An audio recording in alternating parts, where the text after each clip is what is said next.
Outro pecado capital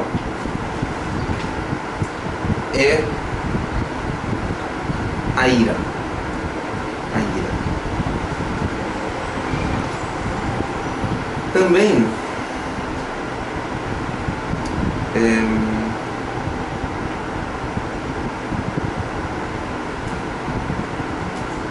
nós vamos distinguir aqui entre a ira, que é uma paixão, lembrando que a paixão são sempre reações. Em si, a paixão só é boa ou má se o objeto for bom ou mau. Então, a ira como paixão é uma reação, é uma necessidade violenta de reação por causa de um sofrimento ou uma contrariedade física. A gente recebe a reação a ira. Por exemplo, pode acontecer, eu dou uma topada de dedo no chão. A primeira reação é aquela reação violenta, ira. Isso é ira. Mas essa é uma ira paixão. Como reação, eu não tenho como controlar as paixões nesse sentido. Eu tenho como controlar o que eu faço depois que elas aparecem. Isso sim. Mas eu não posso. Enquanto eu bati, a reação que eu tenho vai depender do meu temperamento, da minha formação, da minha vida espiritual, de muitas coisas. Também quase como instintivamente. Pode acontecer. Essa contrariedade desencadeia aqui uma emoção violenta. E o que acontece logo depois? Aquele impulso, aquele desejo de descarregar a cólera em cima da primeira coisa que vem na frente. Se for um bicho, dá um bico. Parece um gato, não era? Uma porta, bateu a porta. Se for alguém, coitado, que ia aparecer na hora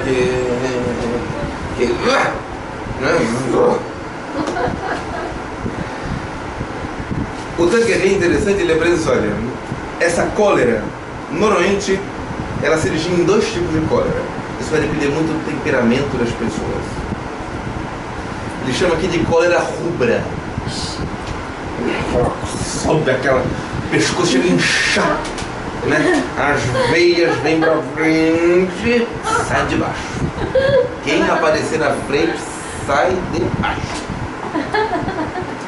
O coração chega e passa pela boca, aquela taquicardia. O sangue vai para todos, a respiração fica acelerada, o rosto, né, vermelho, o pescoço inchado, às vezes chega até a aparecer as veias, assim, dilatam-se as narinas, enrouquece a voz, você chega a ficar até com a voz rouca, para ganhar força e falar. Até a força, né? Parece que a pessoa ganha força. Bom, essa é a cólera rubra. E existe o que ele chama aqui a cólera branca ou pálida. A pessoa não reage dessa maneira bruta e violenta, mas o coração fica aqui apertado. A respiração chega a ficar até meio sem ar. Você chega a ficar pálida. Chega a suar frio. As máquinas chegam a trinco. Só não grita, trinco. Fecha os dentes. Ao invés de explodir, a pessoa cala. Ela fica assim, emudecida. Guarda-se um silêncio impressionante. E aí, ou seja, ela concentra, aquilo vai até uma hora que ela explode com uma panela de pressão. A gente não sabe que hora que a pessoa vai explodir, porque ela guarda. Né? Então, irmãos, se basicamente existem esses dois tipos de ira, ninguém precisa dizer nada, mas nós temos ou uma coisa ou outra. como reações. E como as senhoras convivem, é bem provável que uma conheça a atitude da outra, além da própria. Então, bendito seja Deus. Bendito seja Deus. É contra isso que nós temos que lutar. É contra essa ira. Seja a explosiva que sai batendo porta aqui e tal, ou daquela. Aí sabe, sei lá, 3 semanas depois explode. Ninguém sabe nem por quê. Porque estava tudo ali dentro concentrado até a hora que não aguentou, a panela de pressão explodiu. Então nós temos que lutar. A ira também como sentimento, que é esse desejo. Aí já não é só uma reação. Eu já sinto, quero, o desejo ardente de repelir e castigar um agressor. Esta existe uma ira justa. Por exemplo, os pais para corrigir os filhos. O policial para defender a sociedade quando está vendo um assaltante fazendo alguma coisa. Uma santa indignação diante do mal, que foi a ira de Cristo, quando ele viu o templo profanado em lugar de comércio. Uma ira santa, uma ira justa. Mas para que essa ira seja legítima, existem algumas condições. A primeira dela é que o objeto tem que ser justo. Significa, eu não quero castigar, eu tenho que querer castigar a quem merece. Então, o objeto tem que ser justo e na medida em que o merece. Não pode ser uma coisa desproporcional. Uma criança comeu, sei lá, que não podia comer, sei lá, e eu dou uma surra nela como se... É isso. Desproporcional.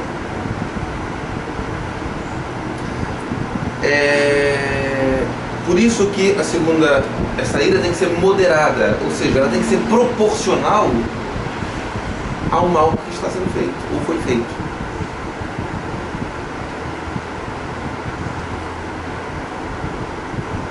Não pode ir além daquilo. E uma outra condição é ela que seja caritativa em sua intenção. A ira justa não pode nascer simplesmente pelo ódio ou pela irritação de que as coisas não aconteceram como eu queria. Isso não é justo, porque eu estou simplesmente não aceitei que a coisa não fosse da minha maneira. Eu quero ajudar, eu quero corrigir, eu quero impedir o mal. Quando faltar uma dessas condições, se não for justa, no seu objeto, ou seja, eu quero corrigir porque algo é realmente mal, não for moderada e não for caritativa na intenção, essa ira não é justa. Agora, irmãos, pensem bem. Nós, feridos pelo pecado original, é fácil moderar a nossa irritação? É fácil que a caridade venha antes? Ou seja, é por isso que é muito difícil. Porque senão tem aquelas pessoas que não, viu? Jesus se irou para justificar suas próprias iras. Não exige a ira justa. Mas será que você é tão santo assim? Todas as vezes, nossa, você é tão santo, você se ira justamente todos os dias, né? Eu tenho uma ira santa todos os dias. Tem alguma coisa errada. Tem alguma coisa errada. Então, é sobretudo nos superiores e nos pais é que a ira é justa. Porque eles têm a missão dada por Deus para ajudar, para formar. Então, os pais e os superiores, eles têm que ajudar. E, por exemplo, está vendo uma coisa que é, sei lá, o filho está, eles moram no 15º andar de um prédio, e a criança está brincando na janela, Ou seja, tudo bem, não vai ter que chegar perto no meio, não, é criança. Então, e depois dá um susto na criança, para ela entender que aquilo tem que chamar a atenção. Né? Claro, aí entra a prudência para saber se quando você fala assim, sai daí! Não, a pessoa cai, pelo susto cai. Né?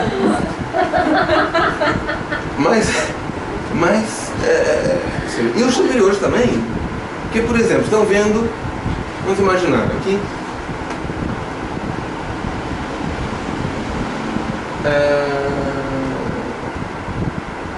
um fato concreto da vida de Santa Teresa, por exemplo, para tentar não dar exemplos tão próximos a nós, mas apliquemos a nós.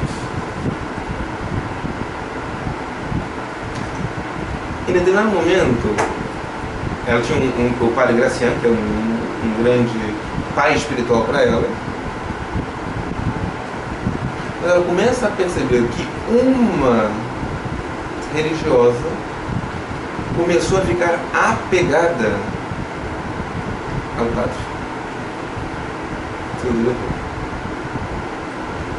Então,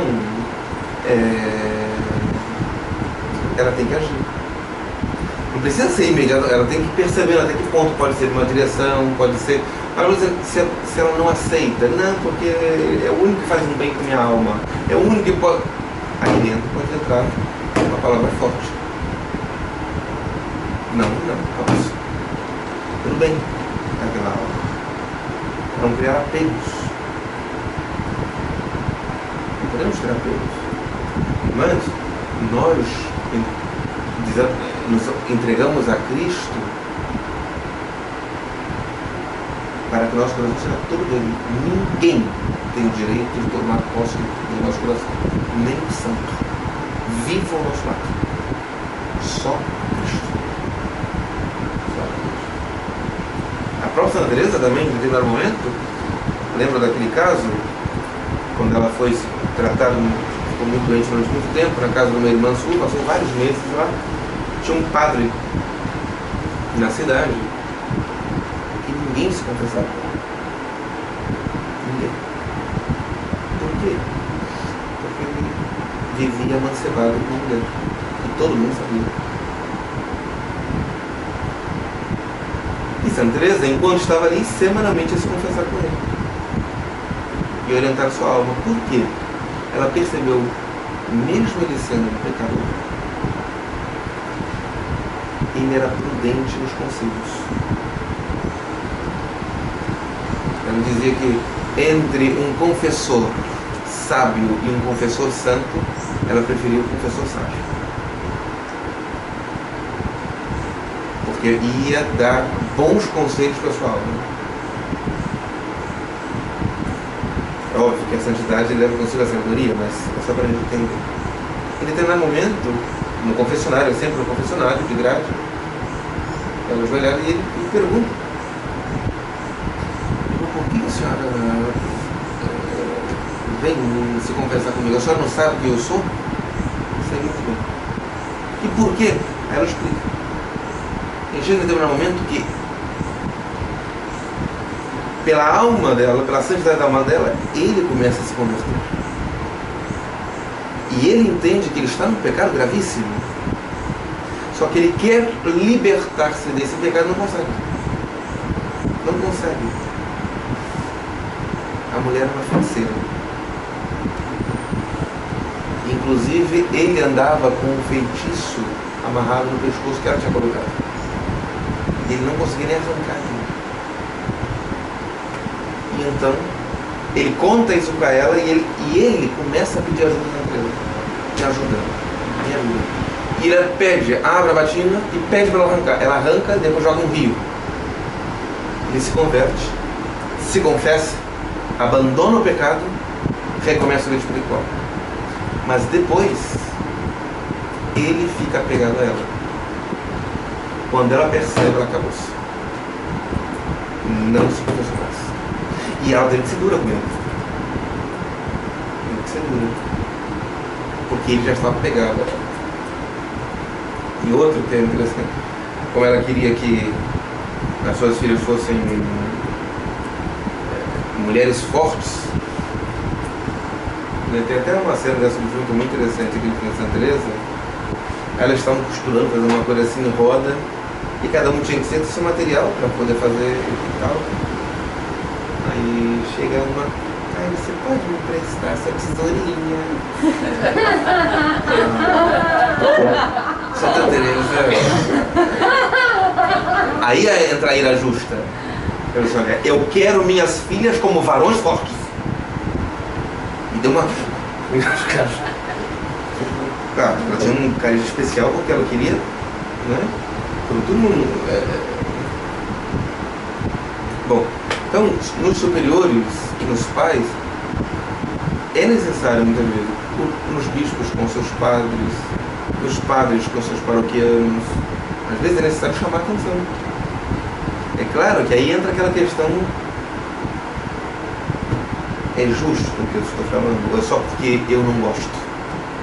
Eu tenho que saber muito isso. É algo objetivo ou é porque aquilo está me irritando? Eu não vou com a cara da pessoa, eu queria que fosse assim, mas pode ser do outro lado? Se pode, aguenta. Vamos aos poucos. Se é proporcional, se é moderada, também a coisa pode ser justa. Eu não preciso expor a pessoa.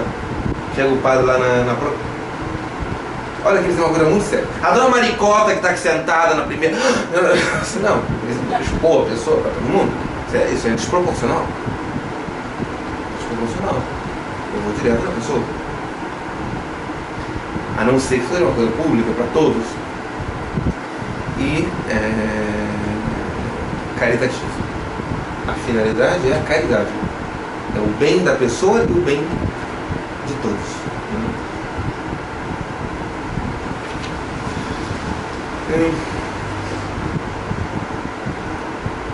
Então, a ira, que é o pecado, é o desejo, portanto, violento e imoderado de castigar o outro. Ou seja, é uma ira que não é justa, não é moderada e não é caritativa. Portanto, é um pecado. É um pecado. Muitas vezes é a cólera acompanhada do ódio, mais ainda, de um desejo de vingança. Então, não é só o sentimento, é o consentimento. Eu estou alimentando, estou pensando. Não é só aquela... o pescoço que inchou na hora. É aquilo alimentado. Aí fico por dentro pensando, o que eu vou fazer? Vai pagar. Isso não vai ficar por isso não vai mesmo. Aí você vai ver, vai chegar, essa hora vai chegar. Espera. Vingança é um prato que se come frio. Aí entra as coisas. Vai por dentro. É interessante, o padre Tanqueray, ele apresenta alguns graus da ira, da cólera. O que é bom para nós ir percebendo, não deixar que passe, né? De um para o outro, pelo menos, se eu sentir logo.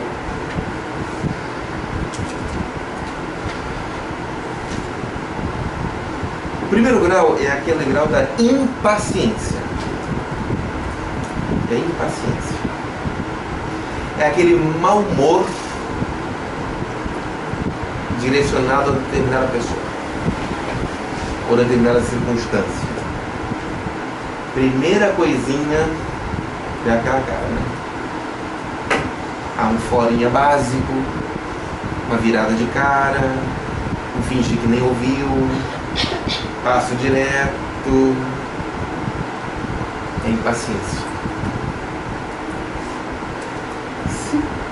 A impaciência vai tomando conta do coração, chega uma hora que ele chama o arrebatamento,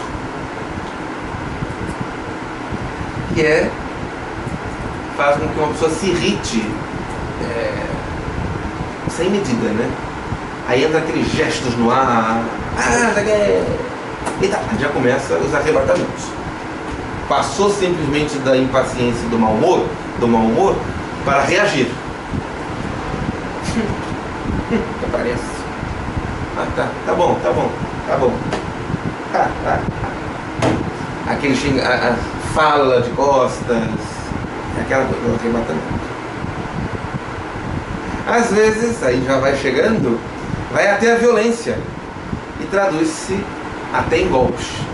Bum, bate a porta, empurra uma coisa, faz uma coisa mal feita, joga no chão. Pode até chegar ao furor, que aí já é um outro grau, que é uma loucura passageira. Colérico, nesse caso, já não é nem mais senhor de si. Deixa-se arrebatar por palavras incoerentes, xingamentos, acusações e gestos tão desordenados que antes se diriam um verdadeiro acesso loucura. Tu fica doida. Vocês já repararam alguma vez brigas, gritos, descabelação, umas coisas assim que as pessoas parecem que estão realmente fora de si. A ira leva a pessoa fora de si. Enfim, degenera por vezes em ódio tão implacável que não respira mais do que vingança e vai até desejar a morte do adversário. E muitas vezes com fato. Então, importa discernir, nós vamos perceber esses graus em nós para vermos a malícia e lutarmos contra ela. Quando a ira, essa cólera, é um movimento transitório, é uma reação passageira, é um pecado venial. Não é um pecado venial, não, é um pecado mortal.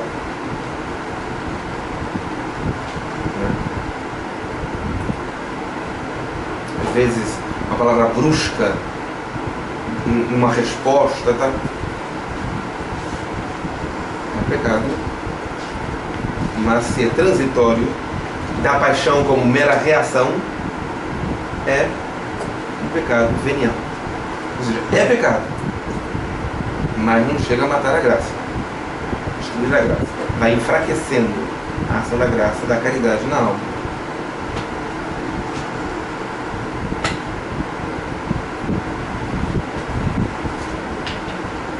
Mas a ira que leva ao ódio e ao rancor, ou seja, aquele sentimento guardado no coração contra alguém, aí já é um pecado mortal.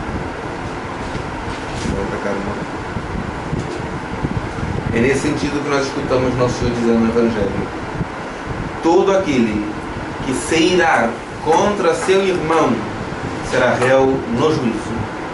E o que disser a seu irmão raca, que significa idiota, será réu no conselho. E o que lhe chama insensato será réu no fogo do inferno. Notem. No Evangelho, Nosso Senhor, Ele atenuou a lei de Moisés.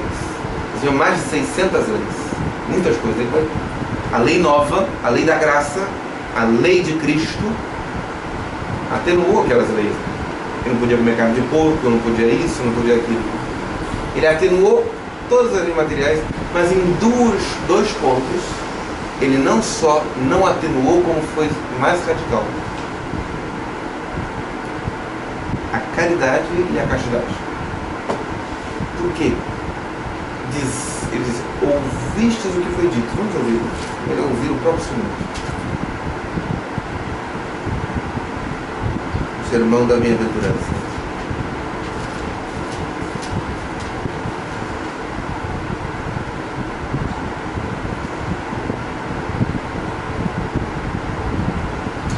Ouvistes o que foi dito aos antigos: não matarás, mas quem matar será castigado pelo juízo do tribunal. Então a lei antiga falava de matar mesmo. Não matarás.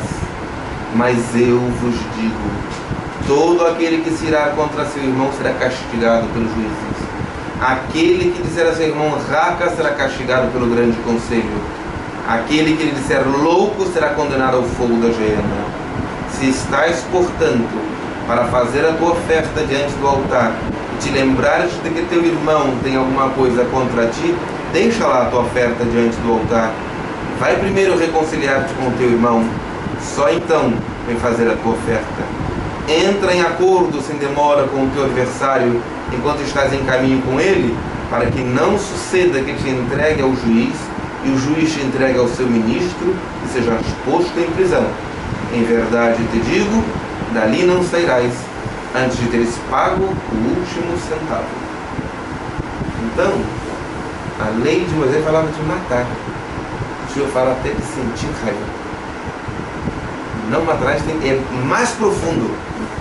Não é só o matar fisicamente. Até mesmo os sentimentos de raiva, de ira, de cólera, de rancor. Tudo isso.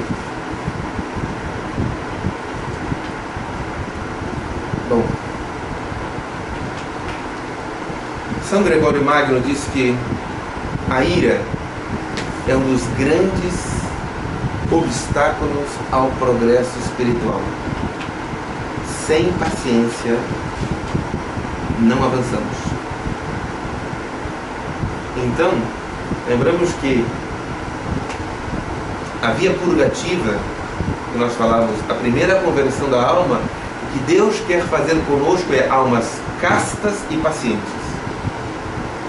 Castas e pacientes. Sem a castidade, sem a paciência, não avançaremos nunca. Cada um tem seu tempo, cada um tem suas batalhas espirituais, cada um tem seu combate espiritual. Bendito seja Deus. O que não podemos é descansar e dizer, não tem mais jeito, não vou mudar nunca. Não posso pensar assim. Isso é do diabo. Encontro. Que Deus nos encontre, que não nos encontre dormindo. É uma oração bela aos santos anjos que diz assim: Senhor, não nos encontre dormindo. Ou seja, que a minha vida espiritual é muito parada. Que o Senhor não nos encontre assim. Porque se houver luta, não importa se eu sou principiante, avançado ou perfeito. O que vai importar é que eu estou lutando e, portanto, eu estou com Deus. Por que São Gregório diz isto? Porque a ira fere a sabedoria. Porque ficamos pessoas proporcionais, qualquer coisa nos irrita. Às vezes são coisas mínimas. Fere a amabilidade, que deve ser algo próprio da nossa vida cristã. Fere a justiça, porque essa ira vai ferir a justiça. Não vamos dar a cada um aquilo que lhe é devido. Vamos ferir a justiça. Fere o recolhimento interior, porque a ira tira a paz da alma de tal maneira que não há oração. Tenta rezar. Vai lá fazer a adoração santíssima com o coração descabelado. Primeira coisa tem que pedir, Senhor, acalma o meu coração. A primeira oração tem que ser, Senhor, calma aqui, porque o pessoal acha que está revirando. Senhor, me ajuda. A oração dessa hora tem que ser oração de petição, para nos controlar, para nos acalmar, para nos dar paz. Eu vou tentar rezar, sei lá, vou fazer uma meditação, uma adoração santíssima. Ou seja, a ira vai tirar a paz, o recolhimento interior, a presença de Deus. Interessante que o Padre Tanqueray, ele apresenta alguns remédios contra a ira, até mesmo algumas coisas naturais. Lembramos que nós somos corpo e alma. Então há remédios naturais e outros remédios sobrenaturais para a ira. Um que ele diz, por exemplo, ele chama de os meios higiênicos, o descanso. Porque o estresse ou o cansaço nos deixa mais sensíveis a ira. O cansaço, nós vamos perceber isso. Todos já perceberam, com certeza. Nós estamos cansados. Né? Às vezes coisas que em outro momento nós aceitamos sem problema nenhum. Mas naquele momento é como se pisasse em cima do meu calo, é um encravado. Eu tenho um encravado, sei o que é isso, né? Pisar em cima do encravado, inflamado, chega a dar uma coisa assim, né? Um pisão. Se eu bater o pé, não dá encravada, a mim encrava, inflama, se eu bater, encostar o pé, qualquer coisa, é uma dor tremenda. Quando eu tiver com a inflamada, se eu bater assim, não vou sentir quase nada. Se é que eu vou sentir o sapato, não sinto nada. Mas com a mão encravada, misericórdia. E às vezes o cansaço físico nos deixa assim. Uma coisa que em outros momentos suportaríamos tranquilamente, naquela hora vem como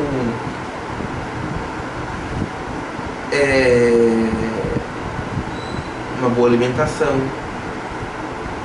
Uma pessoa com fome também fica mal-humorada. Por isso que o Senhor disse que no dia de jejum, lave a cabeça e se perfume, e o rosto. Porque senão a gente fica, no dia de fome, é o dia de jejum, o corpo então lava e se perfuma. Não deixa mostrar, não deixa que que o corpo que está sentindo dê manifestações de ira. Bebidas excitantes, por exemplo, o álcool, café, cafeína.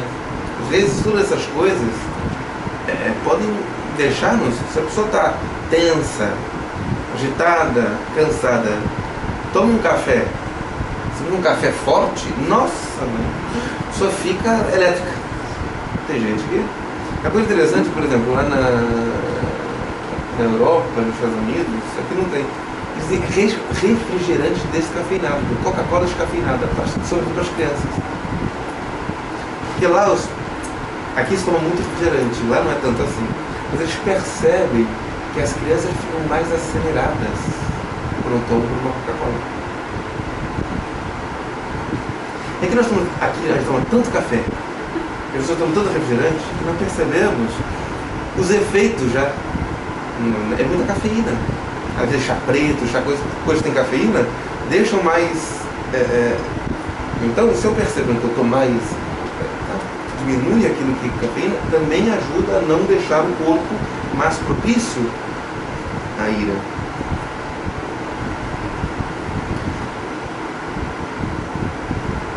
E se eu percebo, por exemplo, que é algo constante, às vezes uma ajuda médica mesmo pode acontecer. Há pessoas que precisam de uma ajuda médica. Por quê? Porque o seu problema, sei lá, estresse, angústia, é tamanha que ela não consegue sozinha dominar aquilo. O que o médico vai fazer? Vai lhe ajudar, às vezes com alguma medicina, com algum remédio, a quebrar aquele estado de ansiedade e então eu tomar as rédeas da minha vida. Não é o remédio que vai me ajudar a curar simplesmente. Não é a medicina.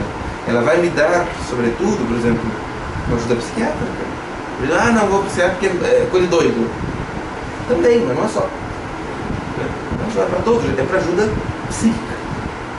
E pode haver momentos em que, às vezes, é uma coisa bioquímica, uma coisa, algo que vai, como que, controlar aquela tensão, e então eu posso ter a liberdade de tomar as rédeas da minha vida.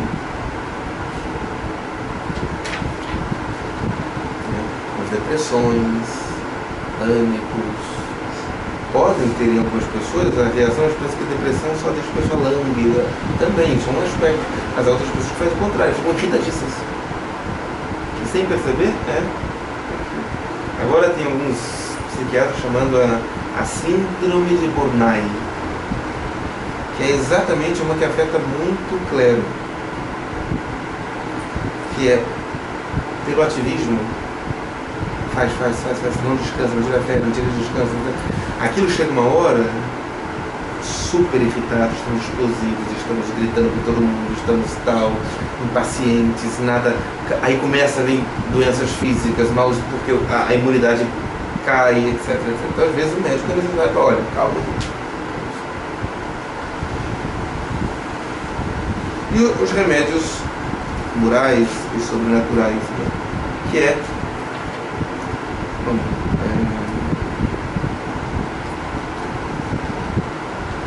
pedir a ajuda de Deus,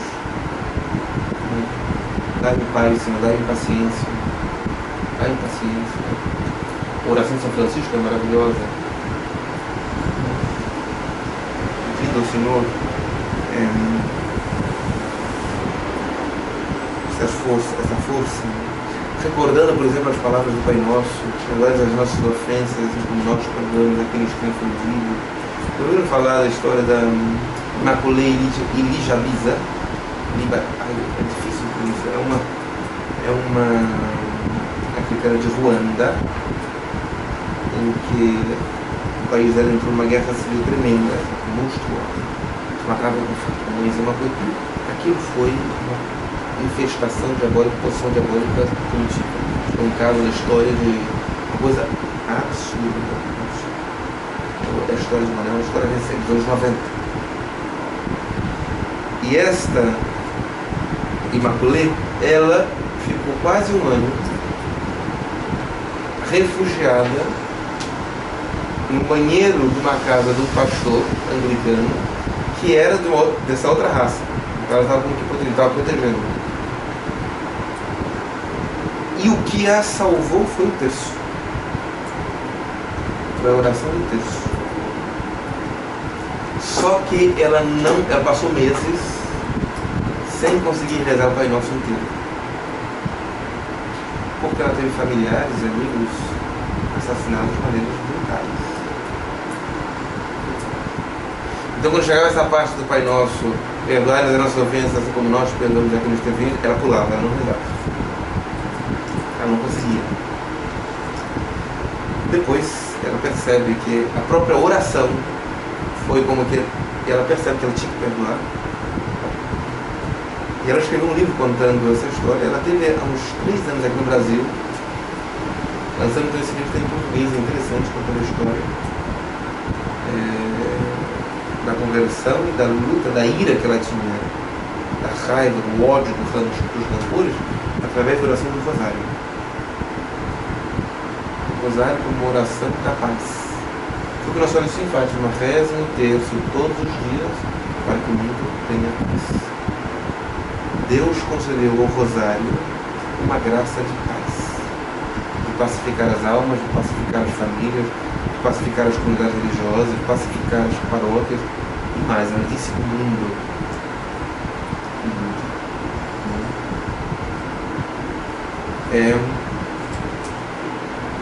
Então, eu terminando, nós estamos com não quero cansá-las, não quero que as senhoras tenham ira de mim. Vou controlar a ira da senhora, senão eu vou controlar. Já tem hora para meditar na caridade. Meditar na caridade. E então, continuamos escutando São Paulo. São Paulo está dizendo aos Coríntios,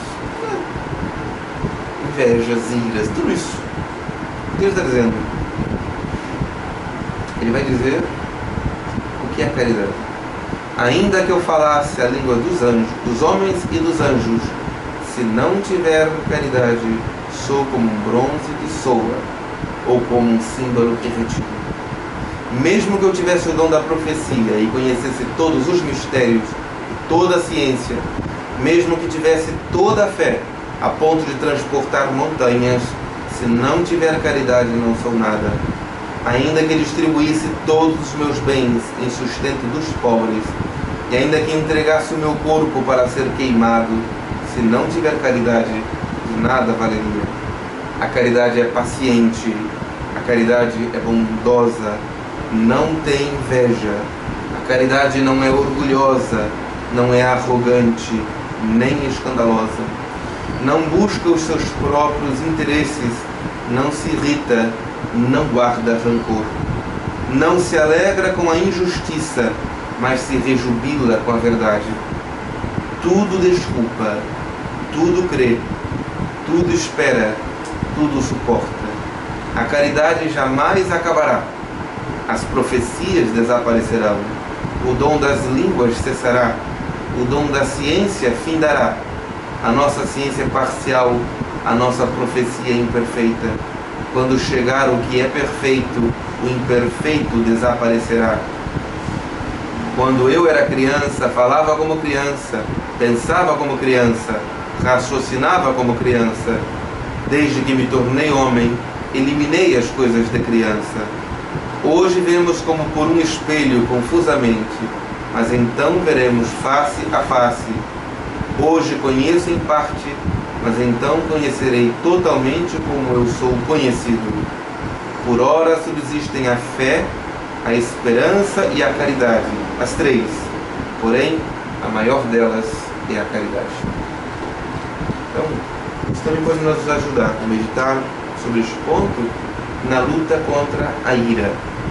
Então, depois nós vamos, na próxima semana, falar, provavelmente, eu ia pensar tentar falar de 3, da gula, da luxúria e da preguiça, que vão como que juntas.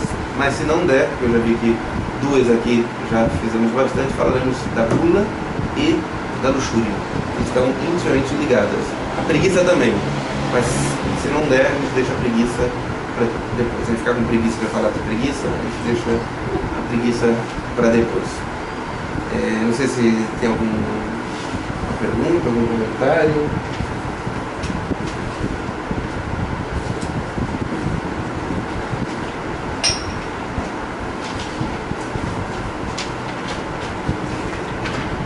O senhor conhece a história de vida de São Francisco de Sales? Diz que ele era, dizem, eu nunca li nada, era bem colérico, irado, né?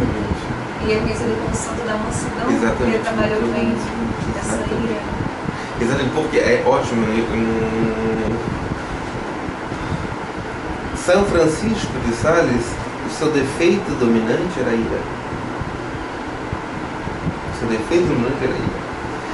Ele tinha aí a paixão, a ira com paixão muito forte, ou seja, como reação. Mas com a ajuda da graça de Deus, ele dominou de tal maneira que ele se tornou melífluo, manso. Mas naturalmente ele era, tanto que quando morreu, a mesa, ele era um bispo, príncipe, porque o bispo de Genebra era também príncipe, era o príncipe, etc. Ainda que ele na época do protestantismo, que dominou Calvino, dominou Genebra, se transformou aqui numa cidade completamente calvinista, então ele quase não podia ficar em Genebra. Ele era bispo de Genebra, mas governava em outro lugar porque não podia ficar. Então, muitos protestantes iam desafiá-lo. Idólatra, mariólatra, o Papa é o anticristo, vocês adoram um pedaço de pão, ou seja, aquelas críticas protestantes, do protestantismo nascente, sobretudo, que é uma virulência tremenda. E muitas vezes ele estava no escritório dele, episcopal, e recebendo os protestantes que iam lá para acabar, querendo convertê-lo, atacando o catolicismo, etc. Ele sempre os recebeu com muita mansidão. Depois que ele morreu, encontraram a mesa dele toda arranhada para baixo. Quantas vezes ele aguentou ali na unha de baixo? Não era falsidade, porque era a graça de Deus amando o inimigo. Mas naturalmente ele está descarregando ali embaixo da mesa muitas vezes, né? Para não descarregar sobre a pessoa. Não descarregar sobre a pessoa. Então, é exatamente um exemplo de que a graça de Deus venceu o defeito dominante dele, que era a ira. Nesse exemplo, então, no caso, ele estava lutando com o seu Exato. uma profissão da luta dele. Exato. Mas a graça pode crescer a ponto também dele não vai ter essa reação. Sim, só que a tentação, ela pode estar enfraquecida, mas estará de certa maneira ali.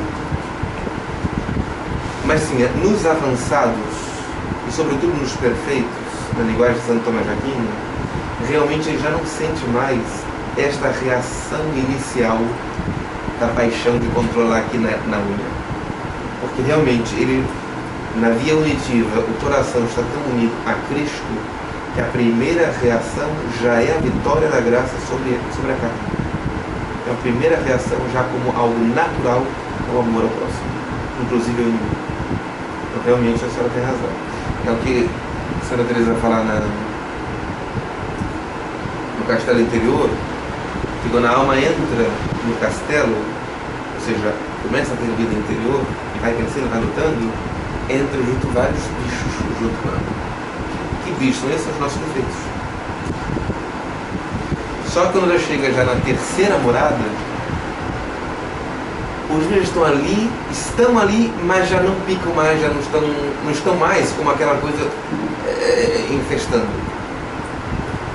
Não é o rato que vem e vai e come anda a pele, né? Não que come a perna de alguém, etc. Não. É quase como São José de Bittencourt. São José de São Pedro e São José de Bittencourt.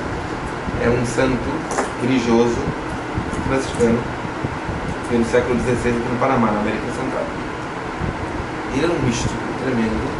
Ele tinha um hospital. E tinha uns ratinhos lá. Tem que ficar devoto dele por causa dos ratinhos. Que estava comendo a comida dos pobres. Estava sendo cuidado. E ele não conseguia ter jeito daquele. Chegou uma hora que ele chegou então. Cara, um dom que Deus dá a alguns santos de domínio sobre a criação. Os santos tiveram esse domínio sobre a criação. Por exemplo, o próprio Senhor andou sobre as águas, domínio sobre a criação. São Pedro, que depois anda até ele, sabe? Ele chega para os dele. Vocês estão muito mal educados. Estão comendo os professores, a partir de agora estão de castigo fora daqui. Eu não quero vocês aqui dentro nunca mais, porque essa comida dos pobres não vai.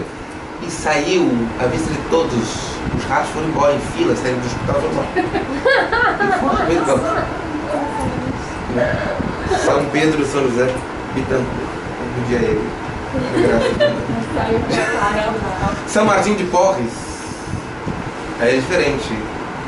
Ou seja, é como se fosse. Ele via os ratinhos como amiguinhos, como irmãozinhos. No dominicano, tanto que a imagem, se você vir São Martinho de Porres, está ele,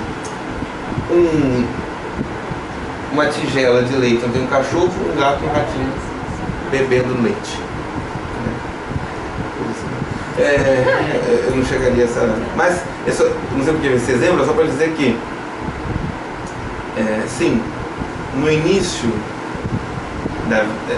a luta é contra essas primeiras reações, então, mas a alma vai crescendo, sobretudo quando entra na via mística da união com Deus, as reações já são mais sobrenaturais e humanas.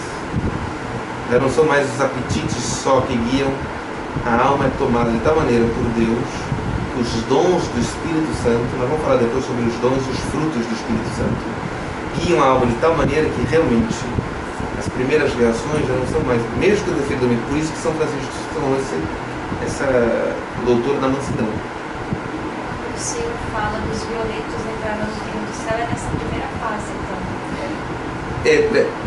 Não, porque aí nesse sentido é a violência contra mim mesmo. Isso sim, mesmo. Mas essa violência, você vai ter características próprias, sobretudo da via purgativa. Na via iluminativa, para imitar a Cristo, eu vou ter que fazer violência contra meus defeitos na vida espiritual. Que já não são pecados gravíssimos, como eram no Santo Agostinho antes da conversão, mas eu tenho que lutar, fazer violência contra mim. Mas sim, quando chega na via unitiva, já não é mais violência que eu faço em mim, é um rio de água viva que brota do meu peito. É ao contrário. Aquele que crê em mim brotará um rio de água viva. Ou seja, aquela alma, ela já fez bastante violência, já foi Deus, com a ajuda de Deus, claro, ela sozinha não. Mas agora, ou seja, o Espírito vai fazer frutificar nela os seus frutos. De uma maneira notória e evidente. Por isso que serão chamados filhos de Deus. As pessoas reconhecerão. Então, mas antes existe a soberba espiritual. Tanto que Santa Teresa é o seguinte. Vamos falar, depois a gente vai falar sobre isso, mas quando a alma chega na terceira morada, são 7 moradas. Na terceira. Primeiro que a maioria dos cristãos, esmagadora, não passa da segunda. Então, todo mundo que olha alguém da terceira morada já acha que é um santo. Um santo, assim, daqueles grandiosos. E a própria pessoa, ela diz com uma certa ironia, e a própria pessoa acha que é. Então chega a hora que Deus tem que purificar. É a purificação que Deus vai fazer, porque ela mesma não consegue mais. Aí entra a noite do sentido, de uma maneira que Deus vai humilhá-la para entender que Deus é o Senhor da vida, da minha vida espiritual, não sou eu. Então, se ela passando por isso, ela vai passar pela segunda conversão. Então, ela vai crescendo, vai entrando na linha mística.